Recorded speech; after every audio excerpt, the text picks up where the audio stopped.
Terima kasih Pak sebelumnya. Bismillahirrahmanirrahim. Assalamualaikum warahmatullahi wabarakatuh. Terima kasih pada Pak JJ Jenderal Arifin, SPDN TGR yang telah memfasilitasi saya dan mengatur jalannya kegiatan ini. Kemudian saya juga ucapkan terima kasih kepada Bapak Kepala SMK Negeri 1 Talaga yang dalam hal ini diwakili oleh Bapak Asep Indah Yandara Eskom selaku Wakil Kepala Sekolah Bidang Masbin. Juga Bapak Ibu semua yang sudah hadir pada hari ini ya, di tengah kesibukan kita yang luar biasa, tapi Bapak Ibu semua masih bisa menyempatkan undangan dalam hal untuk berdiskusi mengenai visi dan tata perubahan di sekolah, khususnya di SMK Negeri 1 Talaga. Pertama-tama mari kita panjatkan puji dan syukur kepada Allah Subhanahu wa taala. Alhamdulillah pada siang jelang sore ini kita semua masih bisa diberikan kesehatan, masih bisa diberikan kekuatan, dan mudah-mudahan kita semua berada dalam hal yang bahagia ya, hati kita dalam keadaan bahagia untuk tetap mengikuti kegiatan-kegiatan kita atau aktivitas-aktivitas kita di hari-hari yang akan datang.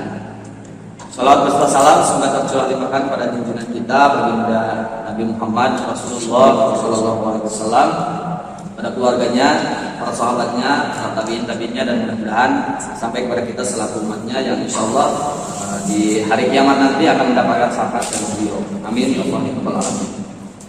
Baik, Bapak Ibu yang saya hormati, pada kesempatan kali ini sebagaimana yang tadi disampaikan oleh Pak JJ, bahwa kita akan berdiskusi, artinya bahwa saya di sini akan mengajak Bapak Ibu semua untuk berdiskusi terkait visi dan prakarsa perubahan yang ada di sekolah kita.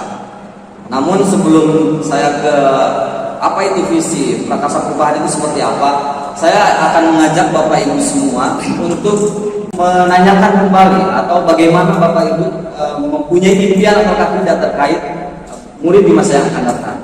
Nah, jadi di bagian berikutnya adalah saya ingin tahu bahwa murid impian yang seperti apa yang Bapak Ibu inginkan dan bagaimana murid tersebut ketika nanti di masa yang akan datang ya. Nah, bagaimana caranya? Saya izin berdiri ya supaya agak bisa melihat juga bahwa murid di masa yang akan datang yang Bapak Ibu inginkan itu seperti apa. Nah, di mana kita mencurahkannya atau menuliskannya? Saya sudah punya link Padlet ya. Di sini ada linknya. Bapak Ibu boleh mengetikkan link ini di browsernya atau boleh juga scan barcode yang ada. Silakan Bapak Ibu untuk menuliskan terlebih dahulu link yang ada di depan. Oke, silakan. Sebelum nanti saya buka download Padletnya untuk melihat apa impian atau murid impian masa depan Bapak dan Ibu. Silakan diketik dulu. Ada? Muncul link Padletnya? Ya, ada.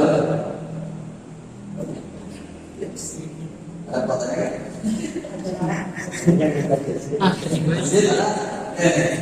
Baik ya, sudah muncul semua. Saya sudah tahu ya, apa-apa.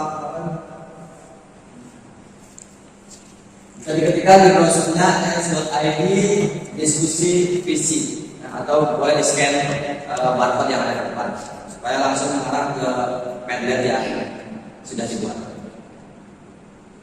Sudah pakai?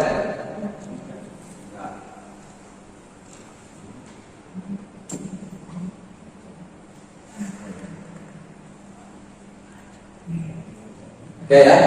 Nah, kalau sudah kita bisa lihat di sini di Padletnya. Nah, di sana ada 6 pertanyaan, kurang lebih ada 6 pertanyaan. Di mana ini mewakili pertanyaan murid impian Bapak Ibu di masa yang akan datang. Saya kasih panduan dulu bahwa di yang pertama misalkan di sana ada murid impian masa depan, kita memimpikan murid-murid yang titik-titik, ya kan? Ada kan? Muncul semua. Nah, di sana ada tulisan bahwa saya memimpikan murid-murid yang titik-titik. Nah, Bapak Ibu semua tolong bisa menyampaikan murid impian yang seperti apa yang Bapak Ibu inginkan. Di mana disampaikannya? Di bagian kolom komentar ada tanda icon yang ini ya, yang seperti chat. Nah, seperti ini. Silakan diklik yang komentarnya. Nanti masukkan impian Bapak Ibu semua terkait murid-murid Bapak Ibu. Orang 1, 2, 3 silakan nggak takut, tergantung memang impiannya maksudnya apa. Silakan diketikkan setiap masing-masing pertanyaan. Ya, saya harap sih setiap pertanyaan ada jawabannya. Kalau misalkan sudah nomor 1 bisa balik ke nomor 2, nomor 3 dan seterusnya sampai dengan ada 6 pertanyaan terkait murid impian di masa yang akan datang atau murid impian di masa depan. Nah, mungkin Bapak Ibu perlu waktu, silakan saya beri waktu kurang lebih sekitar 10 menit atau mungkin bisa. Nah, Geser ke atas ya? ya kalau sudah diberi air saja chatnya, boleh di scroll ke atas untuk menuliskan komentar. Jadi bebas saja ya, silakan Bapak Ibu berekspresi mau seperti apa murid impian Bapak Ibu di masa yang akan datang. Ya, 10 menit untuk mengerjakan atau memvisualisasikan terkait murid impiannya. Silakan.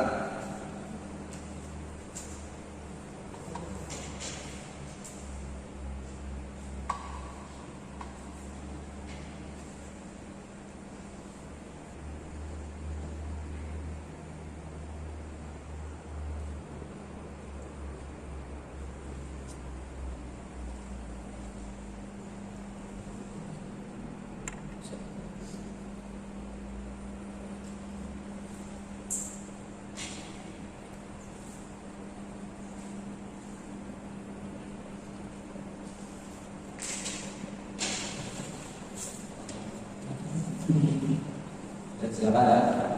Di sini sudah ada 7 komentar untuk pertanyaan nomor 1, nomor 2, 3 komentar. Nanti kita akan buka satu persatu untuk masing-masing pertanyaan. Kita lihat impian Bapak Ibu terkait murid-murid kita di masa yang akan datang seperti apa. Jadi kita cek satu persatu.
Masalah terkait pengisian ini ya.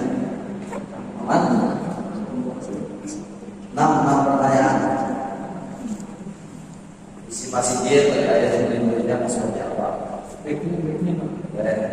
Pasien ini udah pertama lagi. Ya kalau sudah muncul di sana bagus sudah. Berarti itu udah jawab semua. Sudah ada dimunculkan supaya terlihat jawaban yang lain. Yang luar Nah, baca negara. oh iya. Negara depan.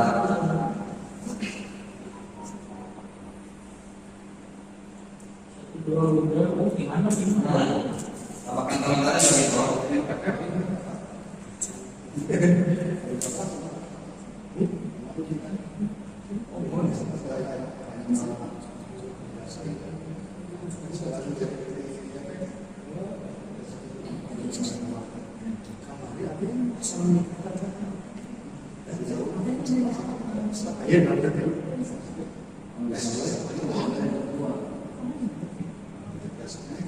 Kita selalu di luar biasa awal.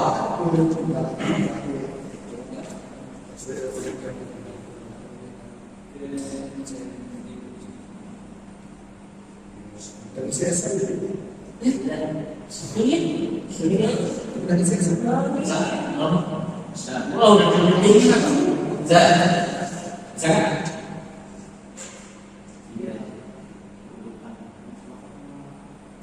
Banyak yang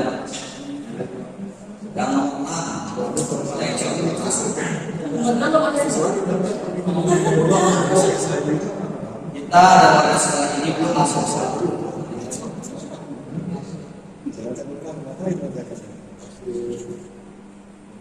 bisa masukkan ke langsung. Ini tidak tadi.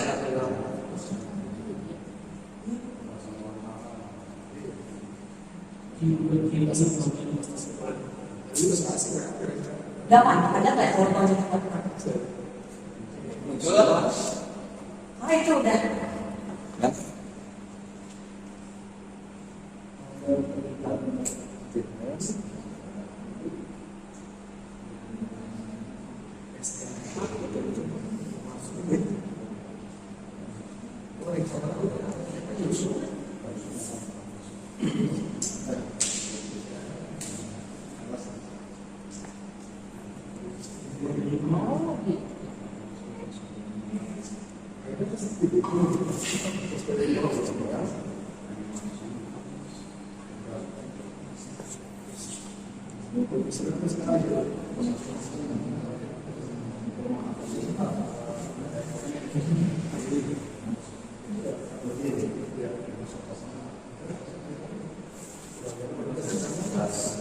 Silakan bebas saja berekspresi sesuai dengan harapan Bapak Ibu semua. Terkait murid impian masa depan.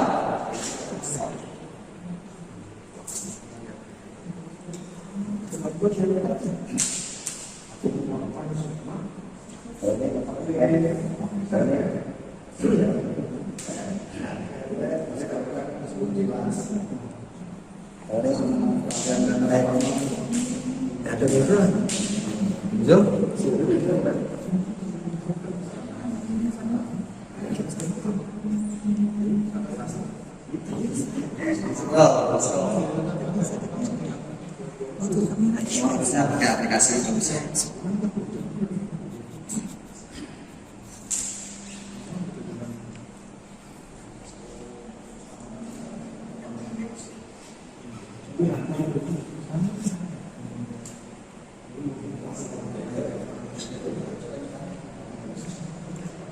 Aja saja.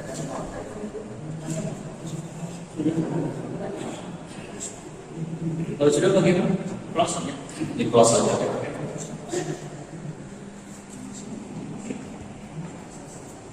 Hapus saja.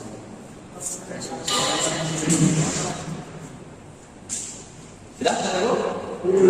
Oke, baik. Udah mulai banyak ya di sini terkait impian. Kita akan coba bahas untuk yang pertama, mulai impian masa depan Bapak Ibu semua. Yang pertama adalah kita memimpikan murid-murid yang ini udah banyak jawabannya. Saya buat anonymous supaya tidak tahu aja itu keinginan siapa, gitu ya, harapan siapa. Kan pada intinya ini pasti hal positif. Bahwa murid-murid yang Bapak Ibu impikan adalah belajar yang kreatif, inovatif, dan mandiri, kemudian berkarakter, mempunyai karakter mobil, belajar Pancasila, mencintai kebersihan. Kemudian yang keduanya, kita percaya bahwa murid-murid adalah generasi penerus bangsa. Betul ya. Kemudian anak-anak yang memiliki keistimewaan yang terpendam. Betul. Mereka adalah aset bangsa yang mempunyai karakter berbeda.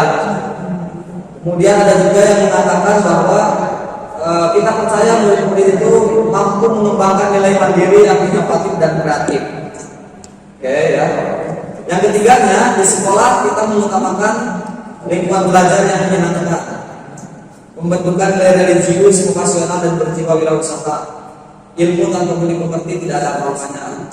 Wah, luar biasa nih Bapak Ibu semua. Kemudian murid di sekolah kita sadar betul bahwa masa depan perlu diperjuangkan. Oke, dirinya belajar untuk menjadi insan yang kompeten di bidangnya, berakhlak mulia dan cerdas.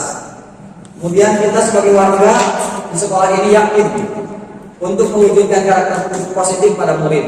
kemudian terus berkembang sesuai dengan keadaan yang ada, mewujudkan karakter positif pada murid, membangun kedisiplinan kelas dengan mewujudkan kolaborasi antar sesama siswa. Dan kita sebagai warga sekolah ini paham bahwa anak itu unik dan mempunyai gaya belajar yang berbeda-beda. Kemudian anak itu memiliki tingkat kreatifan yang tinggi, tapi perlu diarahkan ke arah yang lebih baik. Kemudian kita paham bahwa kita itu hanya mengarahkan membimbing atau menuntun ya untuk mencapai cita-citanya. Oke, baik kan? Nah, dari murid-murid impian yang Bapak Ibu harapkan ini, kalau saya tarik benang garamnya atau misalkan saya tarik kesimpulannya bahwa dari kalimat-kalimat yang lengkap ini atau kalimat-kalimat yang perlu dilengkapi, bahwa Bapak Ibu semua mempunyai cita-cita dan harapan yang luar biasa. Artinya bahwa Bapak Ibu mengharapkan murid-murid yang ada murid-murid yang mampu berkolaborasi, murid-murid yang kreatif dan inovatif, murid-murid yang bisa menjaga lingkungannya supaya tetap bersih. Kemudian juga kita paham bahwa di sekolah ini murid itu tidak sama. Nah, ini sejalan sebenarnya dengan pemikiran Ki Hajar Dewantara. Ki Hajar Dewantara mengatakan bahwa kita itu tugasnya hanya menuntun siswa-siswa kita atau anak-anak kita untuk mencapai keselamatan dan kebahagiaan yang setinggi-tingginya, baik itu sebagai individu maupun sebagai anggota masyarakat, sesuai dengan kodrat alam dan kodrat zaman. Nah, itu Ki Hajar Dewantara mengatakan seperti itu. Kalau kita pahami bahwa filosofi tersebut mengatakan sebenarnya kita itu hanya mengarahkan. Kalau diibaratkan si siswa itu adalah sebuah kertas, maka siswa itu adalah bukan lagi kertas kosong yang kita bisa acak-acak isinya. Artinya siswa itu bukan lagi kertas kosong yang bisa kita gambar apapun sesuai dengan keinginan kita. Tapi siswa itu adalah kertas yang sudah berisi garis tapi samar-samar. Nah, itu yang perlu kita pahami, bahwa tidak lagi kan kita biasanya ngajar gini, ngajarnya kita ya gimana kita, anaknya nggak bisa kita marahi, ya kan? Kemudian siswa nggak bisa kita tegur gitu kan. Padahal sebenarnya kita itu hanya mengarahkan, mereka itu sudah punya jalannya masing-masing, sudah punya garisnya masing-masing. Tugas kita menebalkan garis-garis positif yang ada pada anak tersebut. Itu sebenarnya. Nah, sehingga kita akan membuat sebuah pembelajaran yang berfokus kepada murid atau pembelajaran yang berpihak pada murid.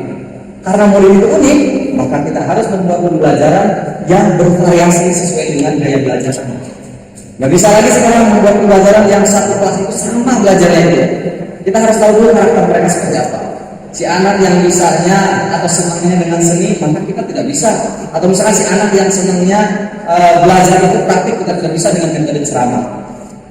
Anak yang sukanya dengan mendengarkan, dengan berceramah, tidak bisa diterapkan kepada anak yang sukanya dengan visual atau menggunakan modul-modul video dan lain sebagainya. Nah, tugas kita adalah mencari tahu bagaimana memahami karakteristik si anak tersebut.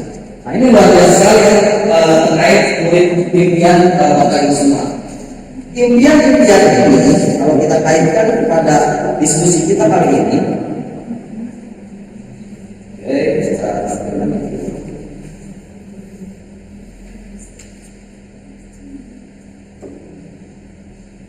impian ini sebenarnya kita itu sudah di bagian ini. Kita sudah melakukan pendekatan manajemen perubahan yang kolaboratif dan berbasis kekuatan. Sebenarnya kita sudah tahu bahwa di sekolah kita itu kekuatannya apa? Kita itu mengharapkan seperti apa? Apa yang akan dibangkitkan? Secara tidak sadar kita itu sudah menerapkan paradigma inquiry apresiatif. Namun nggak tahu namanya kita inquiry apresiatif. Kita sudah menerapkan itu, tapi sebenarnya nggak tahu. Nah, sekarang di sini dijelaskan bahwa inquiry apresiatif itu adalah pendekatan manajemen perubahan berbasis kolaboratif dan berbasis kekuatan. Di sini kita melihat bahwa pendekatannya itu mengidentifikasi apa nih kekuatan yang ada di sekolah kita. Bagaimana sekolah kita supaya bisa maju dan berkembang? Apa yang bisa dikembangkan? Tidak mungkin sama antara sekolah SMK Sekolah dengan sekolah lain. Tidak mungkin sama sekolah yang berada di pegunungan dengan sekolah yang berada di pantai. Tidak mungkin sama sekolah yang berada di Papua dengan yang di Jawa. Nah, tugas kita mengidentifikasi kekuatan ini, apa kekuatan yang ada di sekolah. Nah, dan kita juga secara tidak sadar apa yang tadi kita impikan, apa yang tadi kita harapkan itu sebenarnya sudah mencakup sebuah visi. Nah, yang visi itu adalah harapan atau cita-cita gambaran di masa yang akan datang. Nah, misalkan tadi Bapak Ibu menyebutkan, saya menginginkan murid-murid yang kolaboratif, murid-murid yang bisa mandiri dan kreatif. Itu sebenarnya sebagian daripada visi. Bagian daripada visi, tapi tidak tentu kok ini visi saya, gitu kan? Dalam mengajar ini visi saya nih, bahwa murid-murid yang berkolaboratif seperti itu. Rata-rata itu memang dilakukan saja. Padahal sebenarnya hal itu semua adalah impian kita yang dituangkan dalam sebuah visi. Seperti itu ya. Nah, jadi mulai saat ini kita mulai sadar nih bahwa ketika kita berharap murid kita yang kreatif, kolaboratif, inovatif dan segala macam, itu sebenarnya masuk ke dalam visi kita sebagai guru. Jadi guru juga punya visi, tidak hanya sekolah, tidak hanya instansi usaha, tapi guru juga punya visi. Bagaimana visi guru terkait pembelajaran yang berpihak pada murid. Seperti itu ya. Oke. Nah, di dalam sebuah visi, visi itu kalau diibaratkan seperti halnya trek lari, ya, misalkan trek lari. Visi itu adalah finishing. Kita mengharapkan murid-murid yang mandiri atau yang kreatif. Finishing itu kreatif. Berarti kita harus menjalani dari mulai start. Bagaimana cara mendapatkan atau bagaimana cara kita menuju ke finish itu? Untuk menuju ke finish itu tentu perlu tahapan atau proses-proses. Nah, tahapan atau proses itu namanya prakarsa perubahan. Prakarsa perubahan itu apa? Prakarsa perubahan itu kan hal kecil yang bisa kita lakukan untuk mencapai visi itu. Ya. Jadi visinya apa? Kemudian kita mulai dari mana? Nah, itu prakarsa perubahan. Prakarsa perubahan akan bisa selesai, akan bisa terlaksana dengan namanya tahapan bagja. Kalau tadi inquiry apresiatif itu adalah bahasa Inggrisnya, kalau diterjemahkan ke dalam bahasa Indonesia itu adalah tahapan bagja. Bagja itu bagja bukan jauh, bukan bisa. Bagja singkatan. Bagja singkatan. Yang pertama bagja itu B-nya adalah buat pertanyaan pertama. Pertanyaan pertama. Nanti kita akan coba bahas bagaimana caranya membuat sebuah visi itu supaya bisa terlaksana dengan tahapan bagja. Kemudian ambil pelajaran A-nya, G-nya gali mimpi. Kemudian setelah mimpinya ada, jabarkan bagaimana cara rencananya itu supaya dapat realisasi. Dan yang terakhir adalah atur eksekusi, gimana cara proses pelaksanaannya. Nah, tahapan-tahapan inilah yang akan mendukung kita untuk membuat sebuah prakarsa perubahan yang nantinya goalnya adalah sebuah visi. Goalnya adalah sebuah visi. Dan juga kita akan analisa bagaimana caranya apakah visi di sekolah kita sudah sesuai dengan harapan murid-murid kita atau tidak. Ini kita akan cek. Namun sebelum itu kita harus pahami dulu bahwa ini visinya seperti ini. Cita-cita kita adalah visi. Untuk mencapai cita-cita itu harus ada suatu proses yang dilakukan. Proses yang dilakukan itu namanya adalah prakarsa perubahan. Prakarsa perubahan itu harus dilakukan dengan cara apa? Dengan cara tahapan bagja. Gitu deh. Ya, jadi urutannya adalah visinya apa, prakarsa perubahannya apa, cara menyelesaikan prakarsa perubahan itu dengan tahapan bagja. Oke. Nah, jangan lupa kita sudah banyak ditempel di sekolah kita. Udahan bagus-bagus, keren-keren, yang namanya adalah dimensi profil pelajar Pancasila. Padahal nggak pernah baca dan nggak ngerti apa itu dimensi profil pelajar Pancasila, ya kan? Nah, dari langkah-langkah atau visi kita sebagai seorang guru supaya murid kita bisa sesuai dengan harapan kita bersama, artinya mereka bisa mencapai kodratnya masing-masing, maka kita harus menyelipkan atau memasukkan dimensi profil pelajar Pancasila kepada murid kita. Ada 6, ya. Yang pertama beriman dan bertakwa kepada Tuhan Yang Maha Esa dan berakhlak mulia. Itu fokus kita.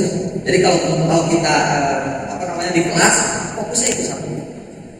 Menumbuhkan keimanan dan ketakwaan kepada Tuhan Yang Maha Esa dan berakhlak mulia. Tidak cerdas dulu, tapi keimanan dulu dan ketakwaan. Yang keduanya mereka harus mandiri. Mandiri itu apa sih? Mandiri itu belajar sepanjang hayat. Seperti halnya ibu-ibu yang sekarang sini, ini sebenarnya adalah bentuk pembelajaran sepanjang hayat yang tanpa dipaksa atau dasar sukarela ketika diajak untuk menghadiri diskusi ini, Bapak Ibu datang. Itu adalah pembelajaran sepanjang hayat. Ya. Pembelajaran tadi tanpa ada paksaan, tanpa disuruh oleh atasan, tanpa ada karena ingin punya reward dan sebagainya, tapi karena ingin mengembangkan potensi yang ada pada diri kita untuk mengembangkan supaya kita menjadi lebih baik. Nah, yang ketiganya bernalar kritis. itu ya, kritis, kemudian kreatif. Nah, sekarang ini kita harus kreatif karena ingat bahwa kemajuan abad 21 itu ada 4C namanya: kreatif, critical thinking, communication, dan collaboration. Ya, jadi ada 4 yang harus kita pahami terkait abad 21. Yang berikutnya itu bergotong royong, yang saat ini memang sudah mulai pudar, ya kan? Kita sudah mulai individualis masing-masing. Ya saya dia gitu kan? Gimana dia aja, gimana saya aja, gitu kan? Nah sekarang itu sudah mulai pudar tuh, bergotong royong itu sudah mulai tidak ada. Nah mulai kita bangkitkan kembali kepada aktivitas supaya nilai-nilai atau dimensi profil belajar Pancasila terkait gotong royong dibangkitkan kembali. Dan yang berikutnya adalah berkebinekaan global. Maksudnya berkebinekaan global itu mengakui atau menghargai keberagaman, baik itu suku, ras, agama, dan sebagainya. Kita tidak boleh diskriminasi terkait hal-hal tersebut. Ya. Kita harus merangkul, ya, saling menghargai semuanya. Nah itu harus diterapkan tuh di dalam pembelajaran kita sehari-hari. Apa di kurikulum merdeka ada materi terkait profil belajar Pancasila? Nah ini sebenarnya harus diterapkan teman ini di dalam pembelajaran. Itu adalah tugas kita semua sebagai guru, ya. Oke. Nah, kembali ke yang tadi terkait visi, saya punya kurva guru. Ya, ada kurva guru yang dikatakan ada kurva guru. Kurva guru ini adalah menggambarkan ketika kita mempunyai visi kita X misalnya, ingin anak itu beriman dan bertakwa kepada Tuhan Yesus. Tentu ketika kita melaksanakan visi tersebut, ibaratnya ada seorang seekor burung yang berada di pohon. Dia tidak akan mungkin bisa langsung terbang naik aja. Dia pasti ketika terbang bisa dulu, kemudian di bawah terus. Dia akan naik setelah itu. Begitu juga dengan visi. Ketika kita akan menerapkan visi yang positif, visi yang baik, maka kita akan menghadapi banyak halangan dan rintangan, banyak pro dan kontra. Fokusnya di mana? Konsisten dan keinginan itu sebenarnya. Ya, hanya ada tadi rasa perubahan, konsisten dan keinginan berubah. Maka dia akan lambat laun akan naik lagi. Kalau ibaratnya kan kurva ini, jadi tidak langsung mungkin jauh naik, ya, pasti ada tahapan-tahapan terus berlalu. Yang berikutnya adalah ini contoh yang tadi. Ini adalah contoh visi saya. Ini visi saya sebagai guru penggerak. Yang visi sebagai seorang guru penggerak itu saya mengharapkan atau mewujudkan peserta didik yang berkarakter Pancasila, entrepreneurship, unggul dan berdaya saing global. Saya mengharapkan murid-murid saya seperti itu secara luas. Buat saya ini mewujudkan peserta didik yang berkarakter Pancasila. Berkarakter Pancasila berarti memenuhi 6 dimensi profil belajar Pancasila tadi. Mereka berakhlak mulia, beriman, ya kan? Artinya punya keyakinan, mandiri, kritis, berdalam kritis, kemudian kreatif, kemudian gotong royong dan juga berkebinekaan global. Nah, kemudian entrepreneurship. Saya berharap murid-murid saya itu mempunyai jiwa kewirausahaan. Sesuai kan dengan apa namanya slogan SMK kita. SMK siap kerja, siap kuliah dan siap berwirausaha. Salah satu siap berwirausaha itu adalah entrepreneurship. Artinya mereka mempunyai jiwa berwirausaha yang nantinya mereka itu bisa membuka peluang usaha atau memberikan pekerjaan kepada orang lain. Dan yang berikutnya unggul dan berdaya saing global. Nah unggul di sini mereka itu kompeten di bidangnya. Kalau bidangnya kompeten di otomotif, bidangnya saya kompeten di ATR, bidangnya TKJ kompeten di ATR, sehingga mereka akan mampu berdaya saing global dengan orang lain. Seperti itu. Ini visi saya, visi harapan atau impian dan cita-cita saya dengan saya akan siswa itu seperti ini. Untuk mencapai ini tahapan berikutnya apa tadi? Tahapan berikutnya adalah kita harus mempunyai prakarsa perubahan. Ya, prakarsa perubahannya apa? Prakarsa perubahannya dari visi yang global ini saya ambil 2 saja dulu. Ya, kreatif dan mandiri dimensi profil pelajar Pancasilanya, dan prakarsa perubahannya adalah saya ambil yang wirausaha, artinya yang entrepreneurship. Tadi kan mewujudkan peserta didik yang berkarakter Pancasila, entrepreneurship, unggul dan berdaya saing global. Saya ambil satu aja dulu prakarsa perubahan yang akan saya lakukan, yaitu terkait menumbuhkan karakteristik wirausaha pada siswa di sekolah. Gimana tuh caranya saya menemukan karakteristik wirausaha pada siswa di sekolah? Prakarsa perubahannya ini, dimensi kehidupan istilahnya apa nih dari yang pertama itu kreatif dan mandiri, kan? Di sini mah mungkin yang dicontohnya dua ini, tapi tidak lepas yang kan juga beriman dan bertakwanya harus, kan? Tapi yang paling contoh adalah di bagian kreatif dan mandiri. Nah, dari prakarsa ini, tahapan berikutnya adalah tahapan bagja, kan? Tahapan bagja. Nah, ini 8 bagian. Yang pertama B, buat pertanyaan pertama. B yang pertama, apa yang harus saya lakukan? Apa yang harus saya lakukan untuk menumbuhkan karakteristik wirausaha? Jadi ketika kita mempunyai sebuah visi dan sudah mempunyai prakarsa perubahan, di tahapan B ini kita harus menuliskan reknaun ya, kan? Cepat sudah reknaun lah yang dilakukan untuk mencapai prakarsa perubahan itu. B itu kan buat pertanyaan apa yang akan saya lakukan? Nah, ini tindakan yang saya lakukan. Mengajak kepala sekolah, rekan guru, kemudian baca literatur terkait bagaimana sih wirausaha, apa sih yang dimunculkan untuk menumbuhkan karakter wirausaha pada siswa. Nah, seperti itu. Dan saya lakukan bertanya kepada guru, gimana sih caranya melakukan menumbuhkan karakter wirausaha? Bertanya kepada kepala sekolah, bertanya kepada sekolah lain dan lain sebagainya. Itu buat pertanyaan pertama. Kemudian yang keduanya, ambil pelajaran. Ambil pelajaran itu berarti kita mengacu kepada orang lain yang sudah berhasil. Jadi dikatakan, siapakah di sekolah yang mempunyai pengalaman yang pernah berhasil menumbuhkan karakteristik wirausaha pada siswa? Supaya kita mencapai visi itu kan tentu harus ada contohnya, kan? Pernah nggak orang lain yang menerapkan ini? Gimana mereka caranya menerapkan? Kita adopsi, kan? Nah, dengan cara kita hanya mencari contoh nyata untuk menumbuhkan karakteristik wirausaha. Supaya itu terjadi kan seperti itu. Sama halnya seperti kita mau berwirausaha kan nanya dulu, gimana nih pasarnya kalau misalkan kita jualan ini, gimana nih caranya supaya ini bisa terjadi dan lain sebagainya. Yang berikutnya itu gali mimpi. Ya, gali mimpi itu berarti kebiasaan baru apa yang akan terjadi ketika tahapan-tahapan itu sudah dilakukan. Artinya kita sudah mempunyai pertanyaan pertamanya, kita sudah mempunyai contoh sampelnya ada orang lain yang pernah berhasil. Kemudian nanti akan ada kebiasaan baru yang terjadi di lingkungan kita khususnya di sekolah terkait dengan jiwa wirausaha ini seperti apa. Nah, di sana kita bisa melihat akan muncul daftar-daftar wirausaha baru, ya kan? Akan muncul juga jenis wirausaha ini seperti apa. Tinggal ini. Jika sudah mempunyai mimpi tersebut, langkah selanjutnya kita menjabarkan rencana kita mau seperti apa. Ya, mimpinya sudah ada, kemudian apa yang akan dilakukannya sudah, contohnya sudah ada, mimpinya ada, dan berikutnya rencanakan, jabarkan rencananya, langkah-langkahnya seperti apa di bagian ini. Ya kan? Apa langkah yang paling sederhana atau yang paling pertama dilakukan untuk menumbuhkan karakteristik wirausaha? Misalkan tindakan yang dilakukan apa? Tindakan yang dilakukan berdialog dengan kepala sekolah dan rekan guru untuk menumbuhkan karakteristik seperti apa. Kemudian kita bikin poster-poster, ya, poster-poster di sekolah misalkan. Kata-kata gini, para wirausaha itu adalah orang gila karena gila membuat mereka tidak takut dengan risiko. Nah, hal-hal itu harus membangkitkan siswa kita untuk tumbuh. Ya, tanya-tanya saya tidak makan nih di bagian wirausaha saya ini nggak ada cepat nggak ada garis keturunan.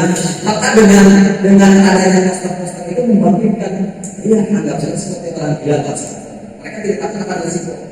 Kalau saya gini, yang kita mempunyai wirausaha baru atau membuka wirausaha baru, takutnya adalah visi rugi, ya, takut rugi, takut gagal.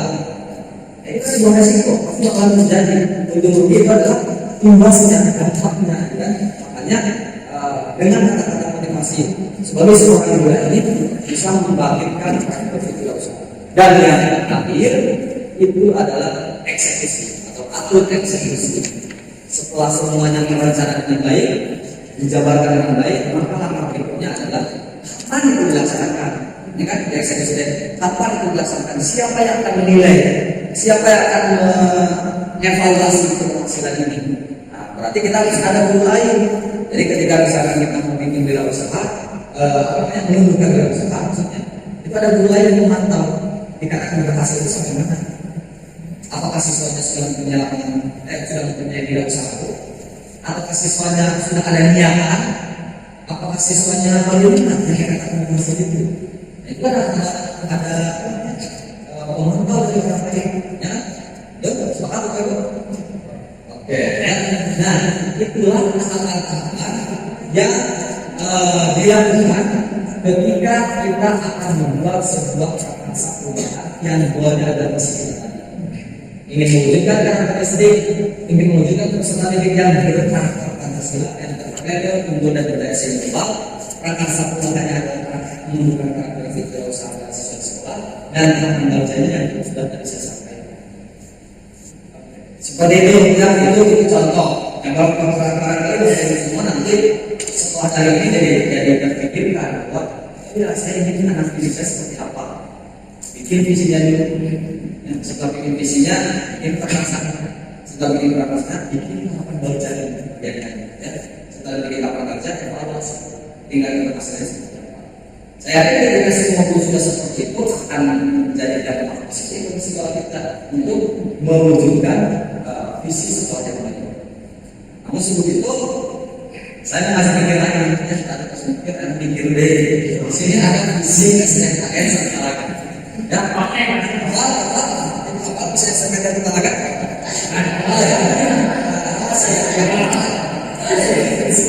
Visi sekolah sendiri apa? Bahwa kalau bahasa Bibelnya, bahasa Bibel sekolah itu visi SDKN Satalaga adalah terwujudnya sivitas akademik yang religius, vokasional, entrepreneurship dan profesional. SMK bangga punya vokasional, SMK bangga. Nah, kita cuma analisis dalam barat. Kita bagaimana analisis, menganalisis ya. Walaupun ini tentu visi itu kan dibikin oleh para pejabat-pejabat kita, kata di bidangnya, bahwa ini kayaknya bagus. Cepat analisis apakah visi SDKN ini sesuatu. Nah, yang pertama yang harus dilakukan adalah lihat apa saja terwujudnya sivitas yang religius. Vokasi visi bisa ditanya apa? Vokasional, profesional. Bisa lupa. Oke. Ini bisa kita analisis. Oke. Nah, apakah visi SMK Satalaga sudah menggambarkan cita-cita? Saya ingin tahu nih dari Bapak Ibu semua. Tanya, maksudnya kan kita diskusikan kita. Ya, saya mengajak Bapak Ibu mikir diskusi kan, diajak mikir. Mana diajak mikir lagi walaupun panasnya. Diajak mikir. Kopi nanti visi mana terwujudnya sivitas akademik yang religius, vokasional, entrepreneurship dan profesional. Nah, itu visinya. Apakah visi SMK Satalaga ini sudah menggambarkan cita-cita mereka? Enggak, Bapak Ibu semua yang mau ini menurut saya gini, boleh? Silakan juga gimana? Menurut visi SMK Satalaga ini sudah menggambarkan cita-cita mereka? Menurut saya tidak, karena visi sekolah sudah mewakili keimanan dan ketakwaan kepada Tuhan Yang Maha Esa, vokasional untuk siap bekerja, berjiwa wirausaha sesuai dengan target lulusanya, profesional pada bidangnya. Semua itu sudah menggambarkan cita-cita murid SMK Negeri 1 Talaga.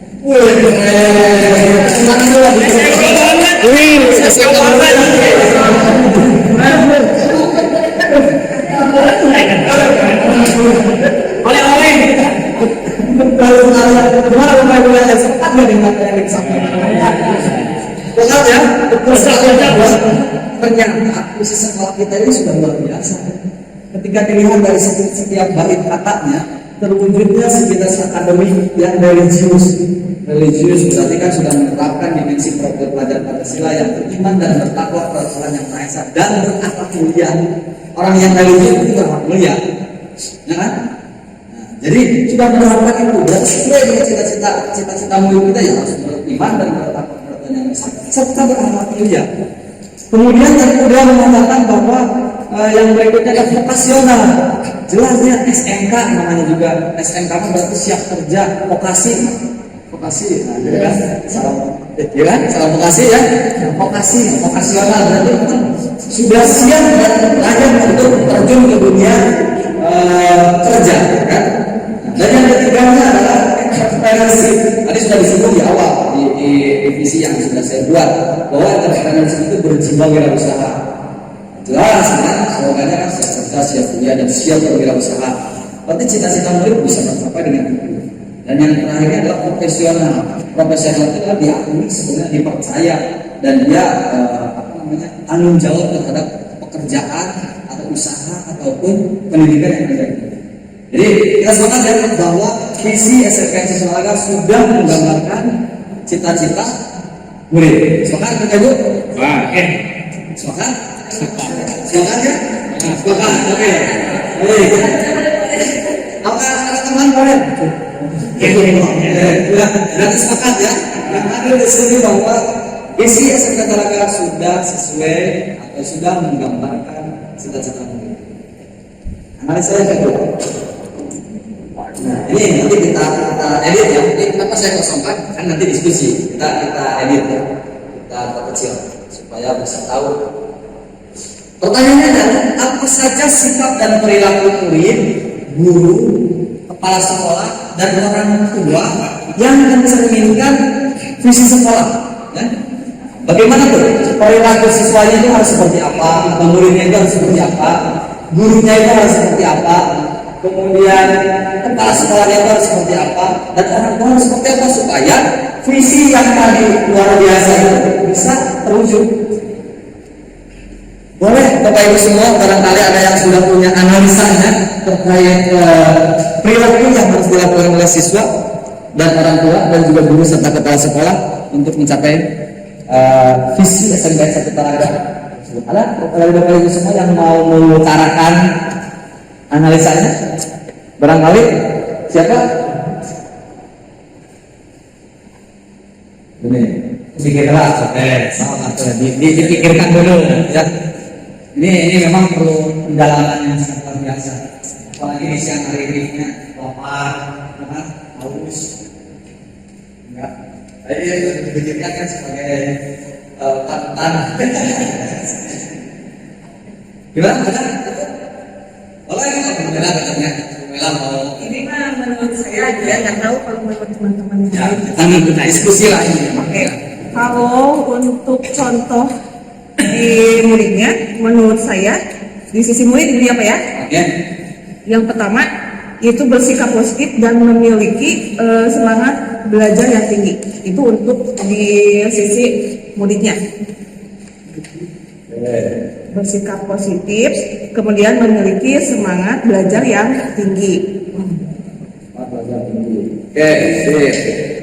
Kemudian untuk di sisi gurunya itu menggunakan metode pembelajaran yang kreatif, inovatif untuk memotivasi siswa supaya bisa berpikir kritis dan kreatif. Seperti itu.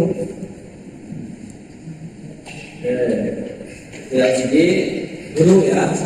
Dari penanganan kepala sekolah.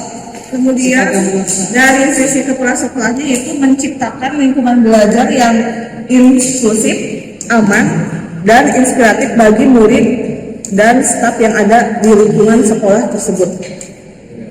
Itu untuk di sisi kepala sekolahnya. Kemudian untuk sisi orang tuanya yaitu mendukung pendidikan anak dan terlibat aktif dalam kegiatan acara sekolah. Mungkin seperti itu dari pendapat saya, nggak tahu dari pendapat Bapak Ibu yang lainnya, gitu barangkali ada yang berbeda pendapatnya. Analisanya cepat ya. Padahal pertanyaannya dia keluar sekarang ternyata sudah ada jawabannya. Hebat ya.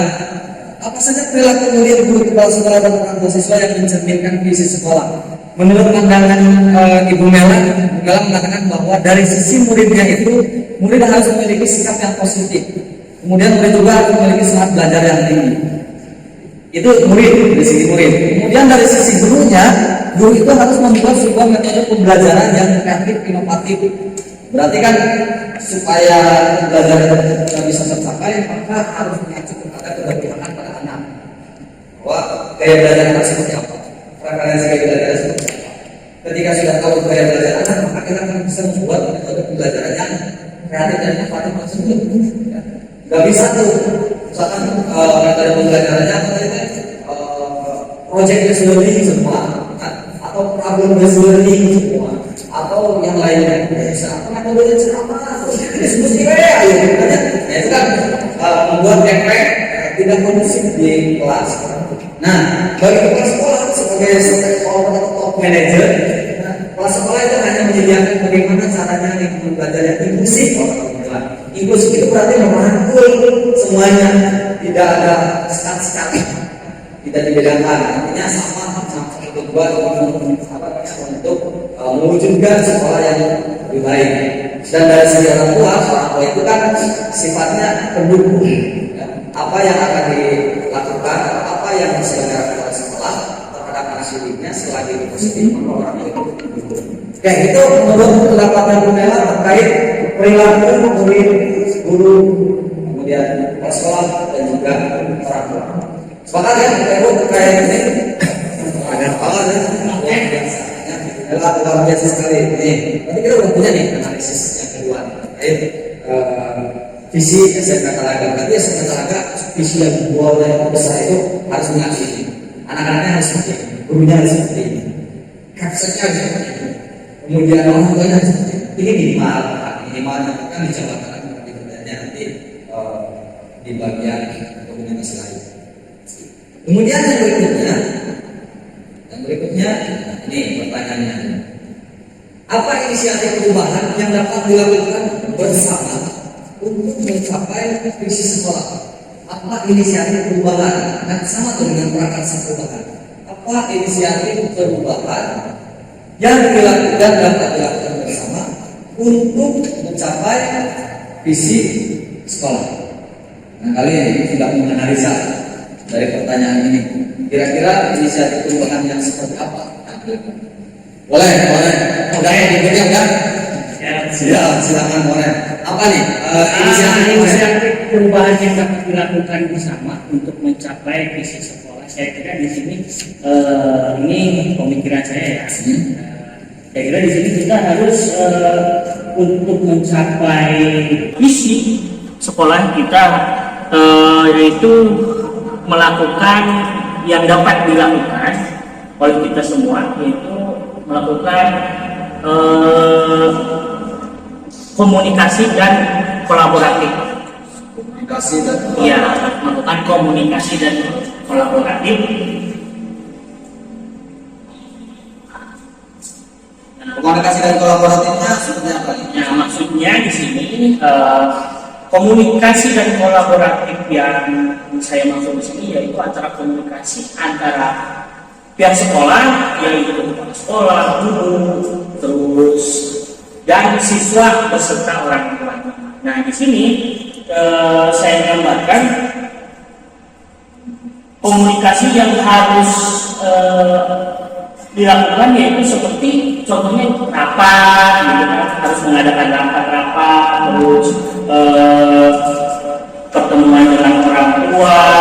Di situ ada komunikasi yang istilahnya terbuka lah, gitu. Jangan sampai ada hal yang tersembunyi gitu maksudnya. Berarti adanya komunikasi dan kolaborasi antara sekolah, orang tua dan lingkungan sekitar dan murid yang dilakukan dengan bentuk misalkan seperti rapat, kegiatan seperti ini yang dilakukan. Ya. Terus ada lagi ya? Terus kalau sudah terjadi, nanti di situ akan mendorong atau akan terjadinya pemahaman bersama.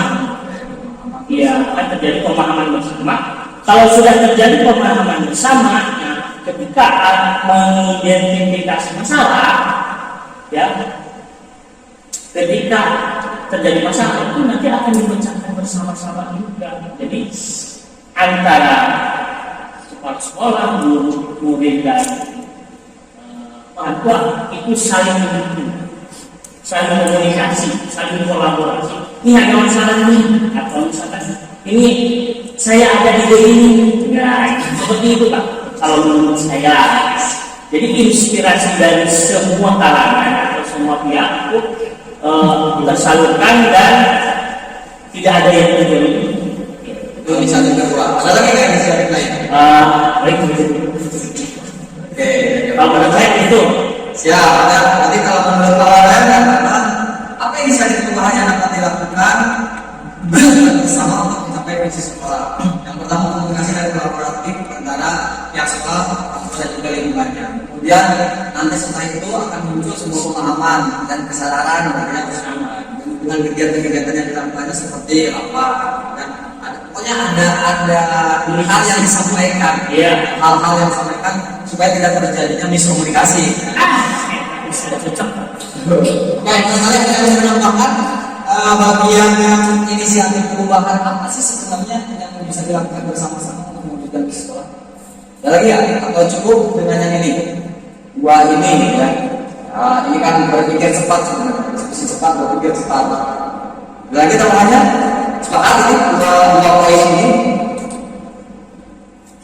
Sepakat ya Bu? Kalau misalnya tiga nomor ada sepakat. Apa ada tambahan sih? Ada. Kira-kira penambahan. Oke, boleh gimana? Mungkin juga apa yang sudah dilakukan itu harus dievaluasi, gitu ya. Kalau tidak ada evaluasi mungkin akan kemana-mana seperti itu. Jadi harus ada evaluasi rutin terhadap perkembangan dan inisiatif itu. Kemudian ada penyebar inisiatifnya, misalkan ada penyebar luasan informasi. Kita jaringan sekarang kan banyak grup-grup seperti itu bisa diberdayakan. Jadi jika sudah inisiatif perubahan itu tidak serta-merta ketika sudah ada inisiatif dibiarkan begitu saja, melainkan harus dievaluasi, benar nggak sih, sesuai nggak sih dengan visi kita, sesuai nggak sih dengan karakteristik wilayah kita, dengan karakteristik siswa kita, dan lain sebagainya. Nah itu yang penting ya, bahwa direncanakan, dilaksanakan, dan dievaluasi. Itu memang tugas kita ya, di pembelajaran juga kan kita biasanya seperti itu, merencanakan pembelajaran, melaksanakan pembelajaran, dan mengevaluasi, merefleksikan diri apakah pembelajaran kita sudah sesuai dengan preferensi gaya belajar anak, sudah berpihak kepada anak atau belum. Oke, baik ya. Luar biasa ini dari pertanyaan ini terkait yang terakhir ini adalah inisiatif perubahan. Baik, yang harus kita diskusikan yang perlu sumbangsi pemikiran luar biasa dari Bapak Ibu yang berikutnya adalah apa saja nih kolaborasi yang dapat dilakukan guru, kemudian orang tua dan kepala sekolah untuk mewujudkan visi dari sekolah itu. Apa nih? Kolaborasi, bentuk kolaborasi seperti apa? Ada nggak di sini yang bisa memikirkan atau menganalisa dari pertanyaan ini? Yang mengacu kepada visi tadi, mengacu kepada visi sekolah yang religius, vokasional, yang terprediksi dan profesional itu. Ya, ada nggak dari Bapak Ibu? Silakan dari siapa ya? Ada dari Ibu? Bersama Pak. Ya, sini kita bebas anda. Takutnya kan ini saya lebih muda dari sini Pak.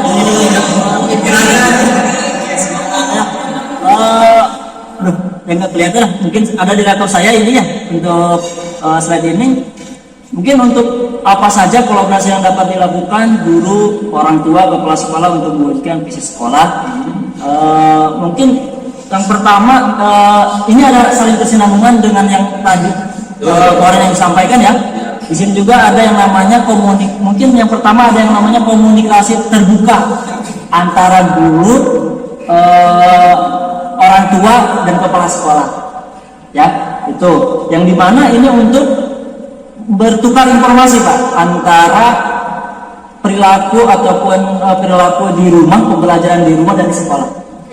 Ya, nanti kepribadian dari siswa ataupun cara belajar siswa di rumah dan di sekolah. Kita bertukar informasi untuk mencapai tujuannya. Misalkan si anak, Pak, pengalaman saya nih, misalkan di kelas lah, ada yang orang tuanya yang memang, Pak, saya udah tahu nih karakter anak ini keras kepala.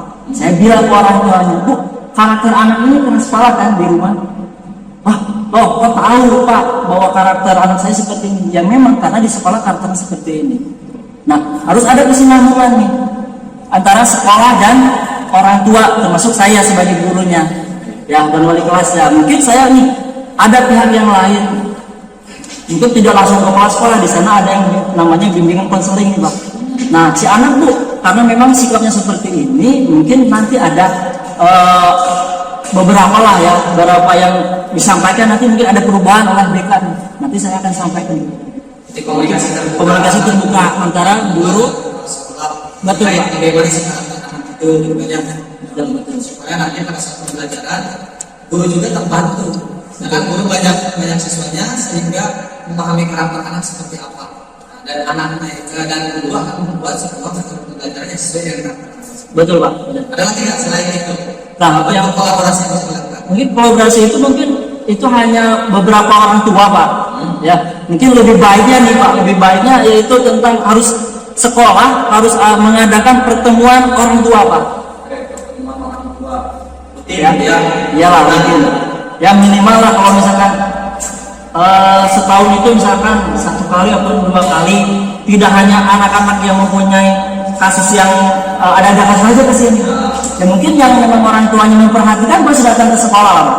Ya untuk perkembangan anaknya ataupun minimal lah menanyakan nih sikap orang tuanya, misalkan sikap anak nih Bu, seperti apa nih, untuk mengembangkan nih di sini visi misi kita nih, tujuan kita mau seperti apa, biar tujuan orang tua menyekolahkan kita dan kita yang dititipkan anaknya bisa sampai ke target apa yang kita inginkan nah. Seperti itu Ya, tapi yang mudah kalian luar biasa ya, luar biasa. Ada lagi Pak Sigit? Orang lain kolaborasi.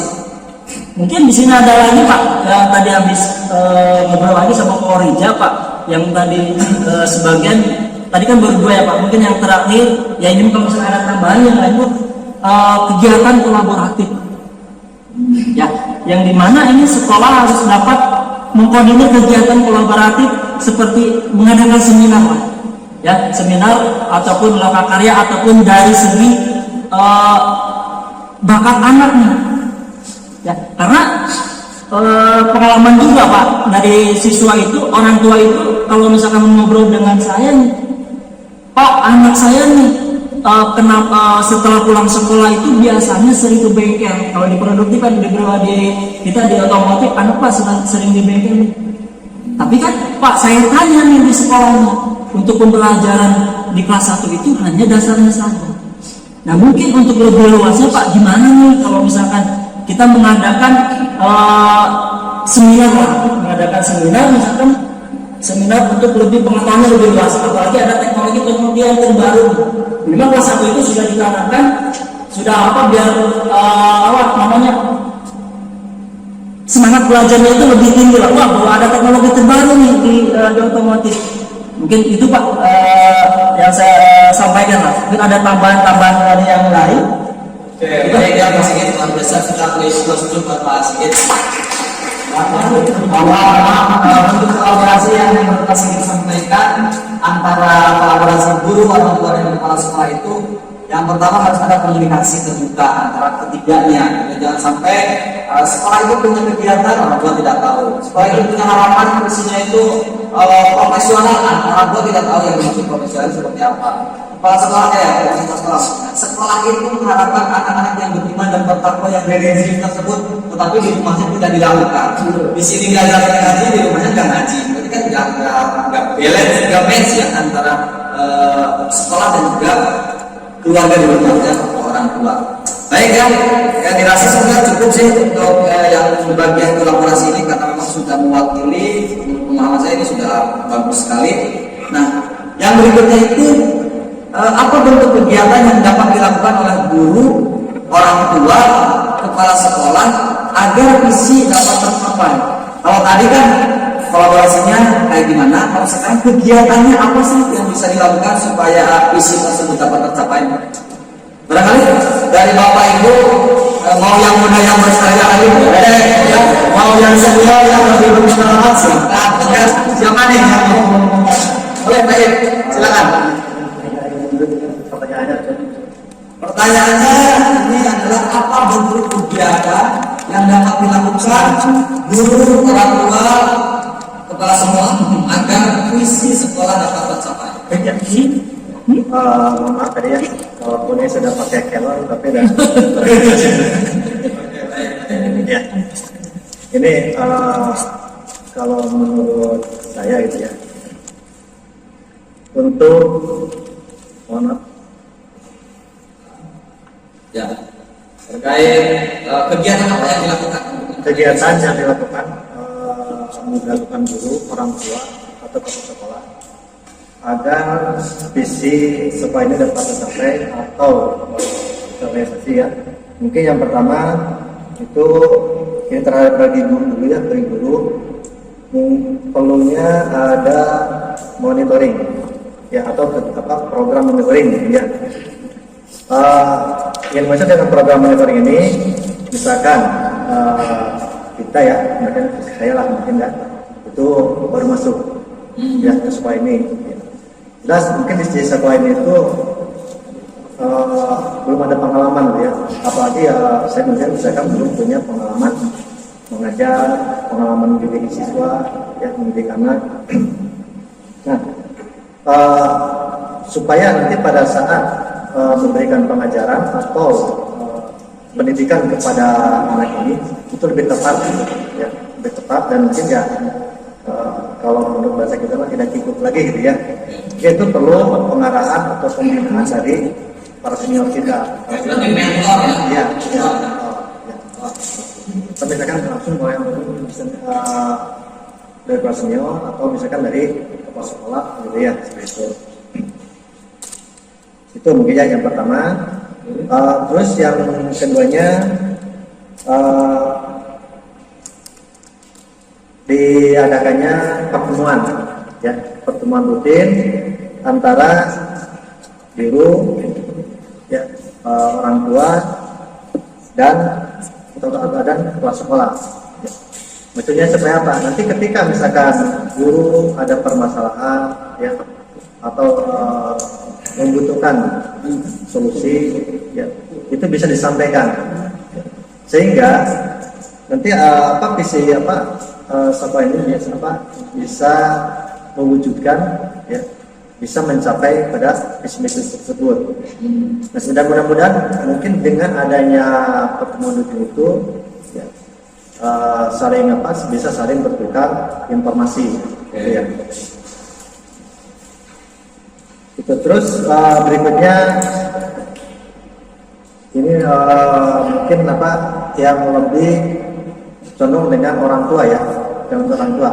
Mungkin sekolah itu perlu adanya lagi pertemuan dengan atau pembentukan komite sekolah. Komite sekolah. Ya, sebagai wadah atau sebagai penjembatani antara pihak sekolah dengan orang tua. Saya bagaimana? Ya, itu ya. Pembentukan komite sekolah. Jadi supaya nanti apa yang akan ada keluhan atau apakah yang akan disampaikan si orang tua ini bisa melalui komite dulu. Ini kan di diskusi komite, mungkin nanti komite bisa menuliskannya kembali atau mendiskusikan juga dengan pihak sekolah. Ya. Sehingga nanti apa yang informasi atau misalkan pemahaman itu tidak jadi salah pahaman ya, begitu.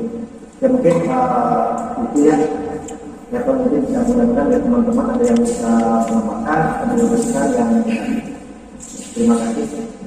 Baik, luar biasa sekali atas analisanya terkait bagaimana atau bentuk apa yang dapat dilakukan oleh guru, orang tua dan kepala sekolah agar visi sekolah tersebut dapat tercapai atau visi SMP skala ini dapat tercapai yang tadi luar biasa dengan cara mentoring tentang guru, barangkali ada guru yang masih baru mengajar perlu adanya sebuah pengalaman bagaimana cara mengajar yang baik ya, supaya visinya tidak terganggu. Kebayangkan karena sekolah kita gurunya baru semua, otomatis kan visi juga akan terganggu karena tingkat profesionalitas kemudian jiwa entrepreneur yang sudah terbangun dan terbentuk di sekolah itu akan berbeda dengan guru yang datang sehingga perlu memahami kultur atau budaya di sekolah kita. Kemudian adanya pembebasan atau pemaparan kepada orang tua terkait ini visi sekolah seperti ini sekolahnya akan melakukan ini orang tua harus seperti ini. Nah itu perlu dilakukan supaya visi tersebut tidak melenceng kemana-mana, fokus terhadap visi kita. Kemudian juga adanya pembentukan komite jelas ya bahwa karena kita kaitannya antara sekolah dan pihak lain, artinya adalah siswa dan orang tua, maka perlu ada jembatan bagaimana kita bisa berhubungan dengan orang tua siswa dari adanya komite sekolah. Oke, ini tidak sekali ya, nanti kita coba simpulkan hasilnya.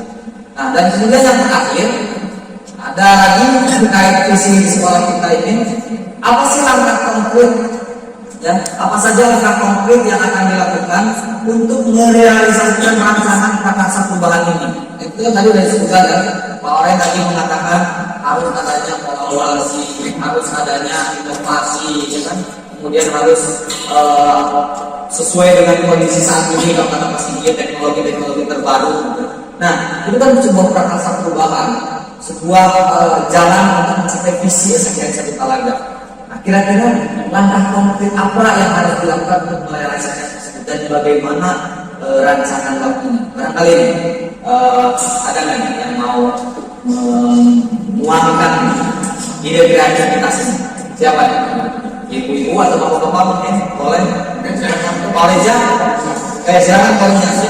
Dari tadi hampir semuanya mengeluarkan berpendapat mengenai diskusi ini. Mungkin giliran saya yang muda masuk Doni yang mencoba untuk diskusi. Ini di sini ada menurut saya ada beberapa langkah konkret yang harus dilakukan untuk melakukan implementasi perubahan rancangan prakarsa perubahan. Adapun kalau menurut saya dalam proses rancangan prakarsa perubahan ini, langkah konkret yang pertama adalah melakukan identifikasi kebutuhan dan tujuan. Kita itu harus melihat terlebih dahulu, mengevaluasi secara menyeluruh terhadap kebutuhan dan tantangan yang ada dalam atau hambatan yang ada dalam visi atau tujuan sekolah. Nah, ketika kita sudah melakukan evaluasi, maka kita dapat menentukan tujuan yang jelas dan secara spesifik untuk melakukan perubahan yang ingin dicapai.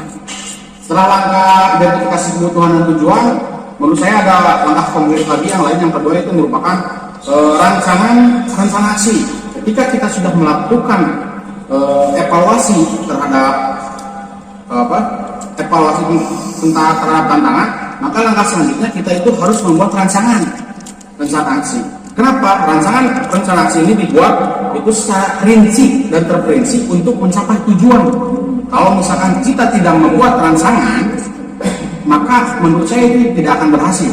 Setelah kita mengevaluasi, maka kita harus membuat rancangan. Apa saja nih hal-hal yang harus dilakukan oleh kita untuk mencapai visi ini. Nah, lalu langkah selanjutnya menurut saya itu adalah membentuk tim kerja.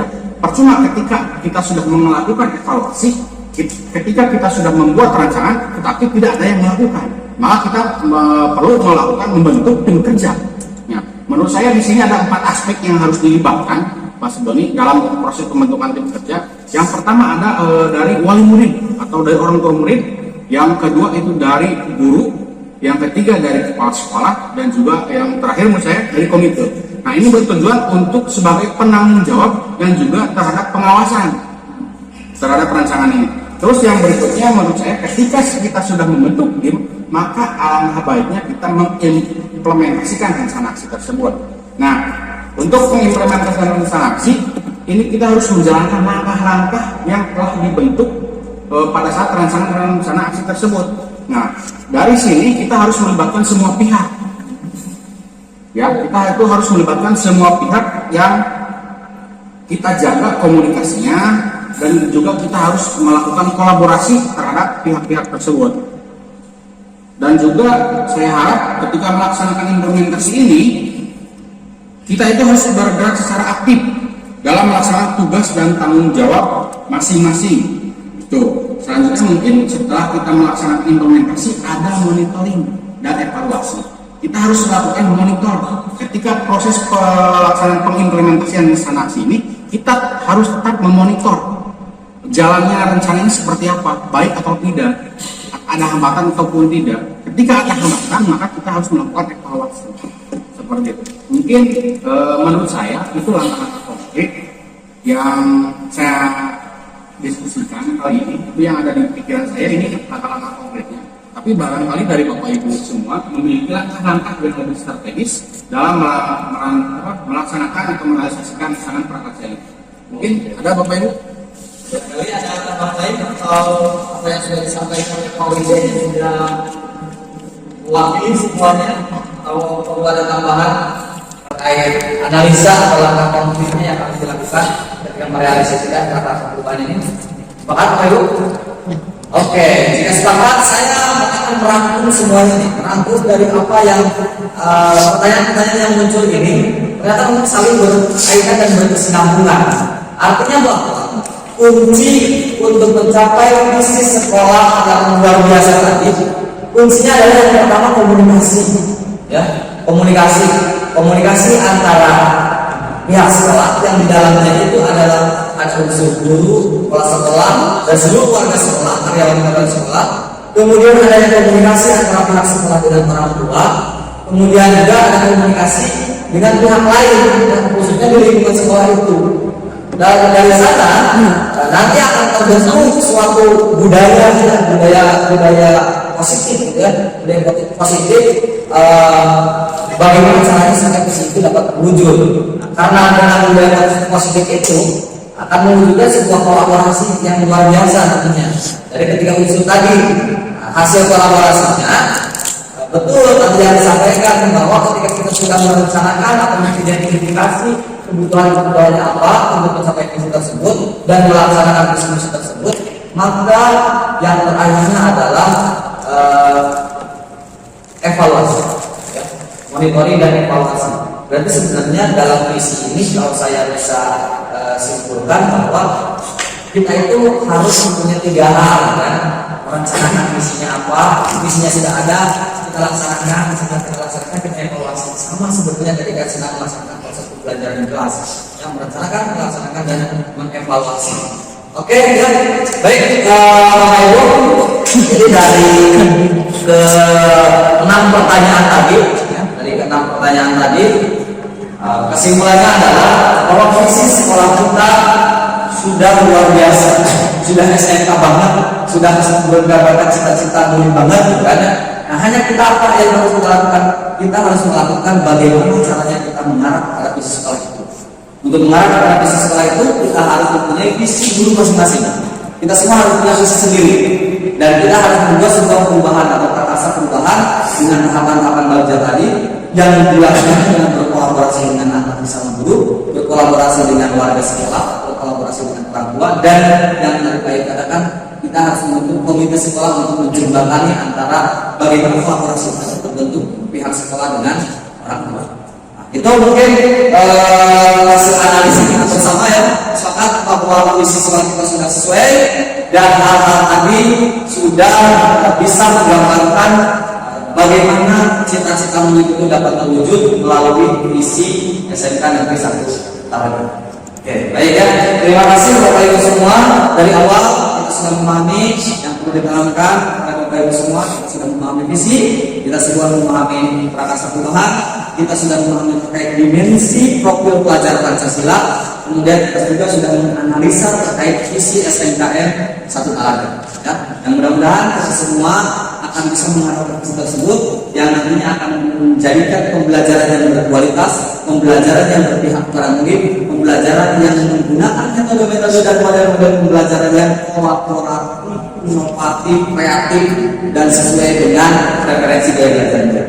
Nah, itu saja mungkin Bapak Ibu semua yang bisa kita diskusikan terkait visi sekolah dan visi prakarsa perubahan ini. Mudah-mudahan ini bisa menjadi luas, artinya kita mengeksplor lagi ke depan apa sih sebenarnya prakarsa perubahan yang lebih mendetail, ya, yang bisa kita gali lebih lanjut. Terima kasih atas waktunya, diskusi yang sangat luar biasa. Mohon maaf mengganggu aktivitasnya. Saya akhiri. Assalamualaikum warahmatullahi wabarakatuh. Waalaikumsalam warahmatullahi wabarakatuh.